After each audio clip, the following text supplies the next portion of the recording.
And welcome back, everybody. Here we are again with another appreciating comic book art. Marc Silvestri, New X-Men 151. And I've been wanting to do a Marc Silvestri episode here for a while. I just couldn't figure out what I wanted to do. I looked at things like, the original Cyberforce, Uncanny X-Men, Wolverine, The Darkness, obviously. Uh, Hunter's Killers was another book I was really looking into. I still might do one on that because that's a pretty cool book. But for some reason, I couldn't help but get away from, or I couldn't help but come back to New X-Men because I honestly think that this is one of Silvestri's best works, because I think this was as a return to a full-time penciling for the, I don't know, 5 issues he did of this run. And it just seemed like he came back with a purpose to remind everybody like how badass he was. And it had some fantastic inks on it as well, with Joe Weems overall, but I'm pretty sure that Matt Banning did some inks on the first issue as well. So before we go any farther, if you like this channel, if you like the content, please subscribe, give it a like, hit that bell so you get all the notifications.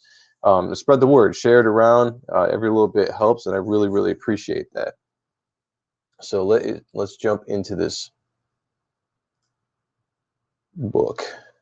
I want to just start off with just this gorgeous cover. And I've heard, like from Richard Friend, if you ever check his channel out, he talks a lot about like some insider kind of information. He was talking about like, how Top Cow had a lot of background artists and, just assistants to hit all their deadlines and stuff. So I don't know if he had assistants on this book when it came to the backgrounds, but I just know that the art is absolutely beautiful in this entire run. And until I know otherwise, I'm just going to say this was all Silvestri and Weems and various inkers. And obviously beautiful colors by Steve Furchow, however you pronounce his last name. We're going to jump into here. And, it's just, there's always something special when these guys who left Marvel to go do Image come back to do a Marvel book.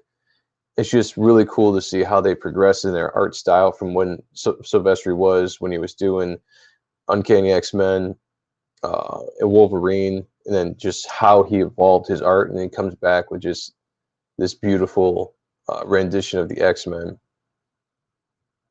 And Silvestri's long been one of my favorite artists.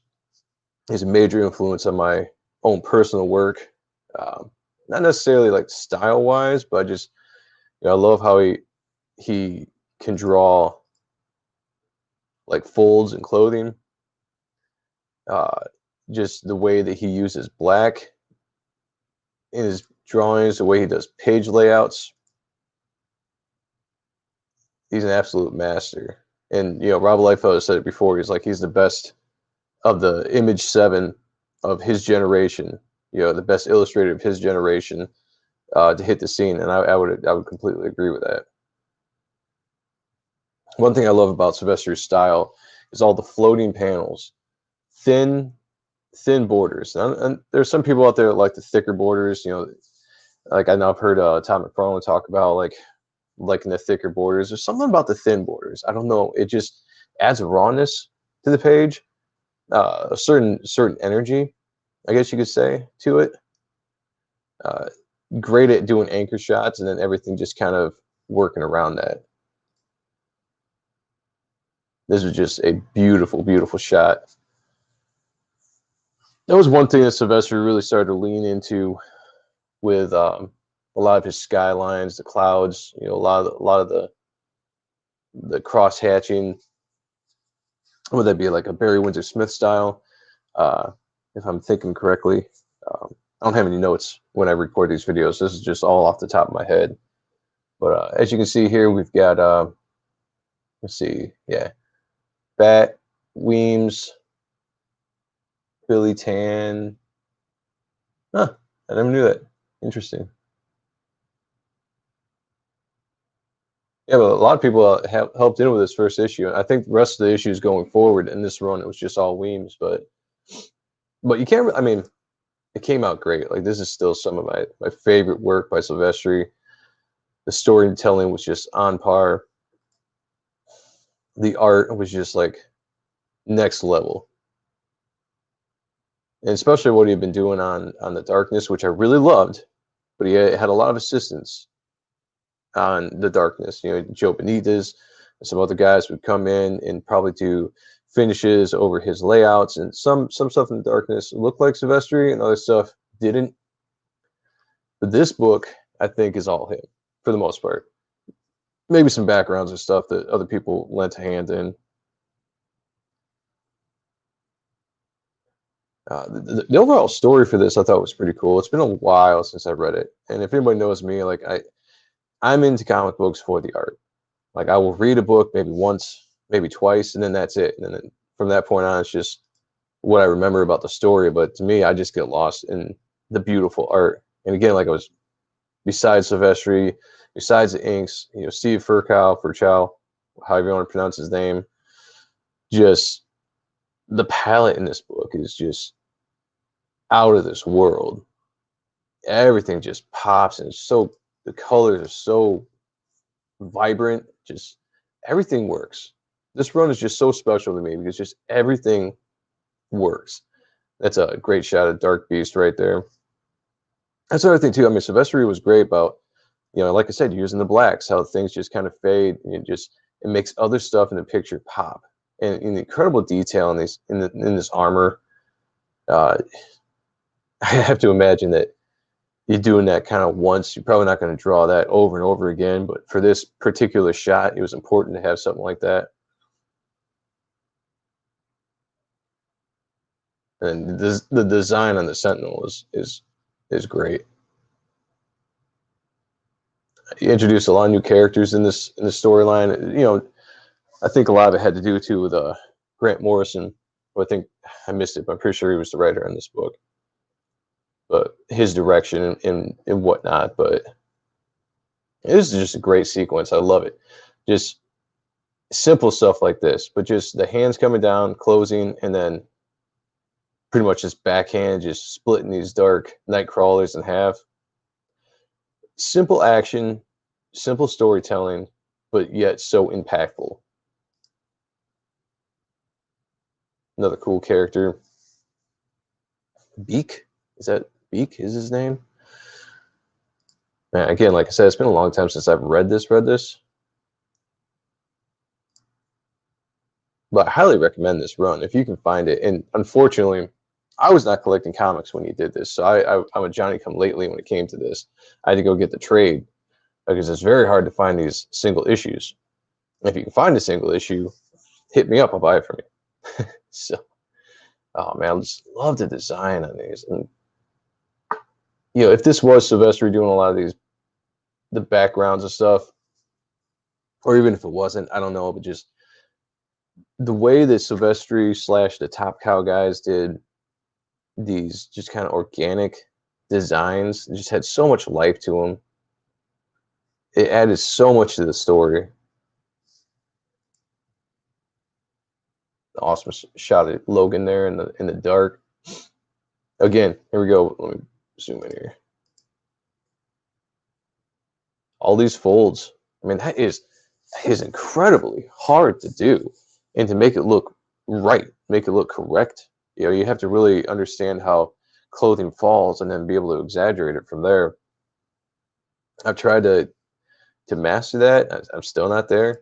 You know, still something I'm working on in my own art. Just props to him. I know I've seen Richard Friend did I think this entire run on one of his videos. He had like all 5 issues or something he did. He brought up pages like this specifically.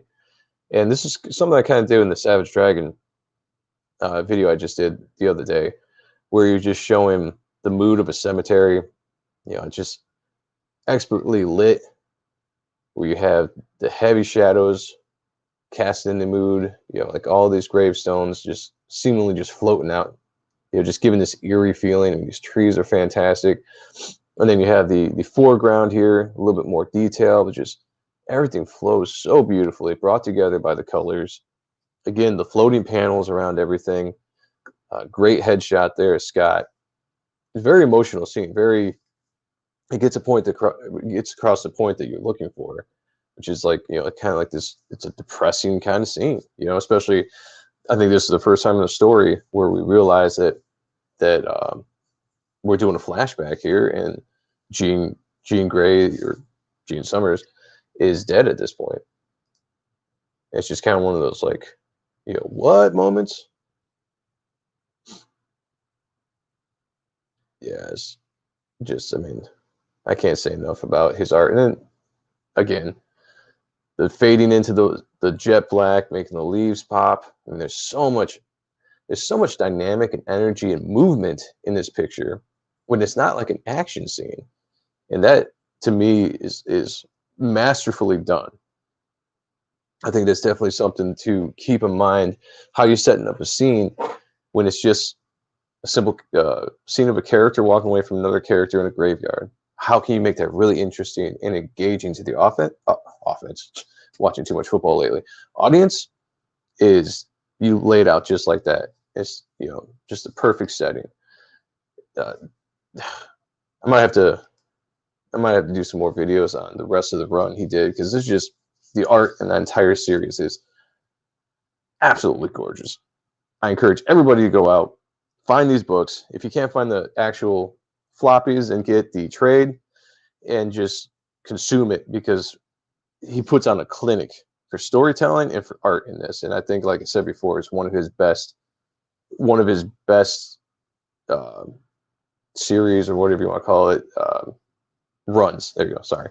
One of his best runs on any book that he did. In my personal opinion, people could argue The Darkness, which I've heard that argument before.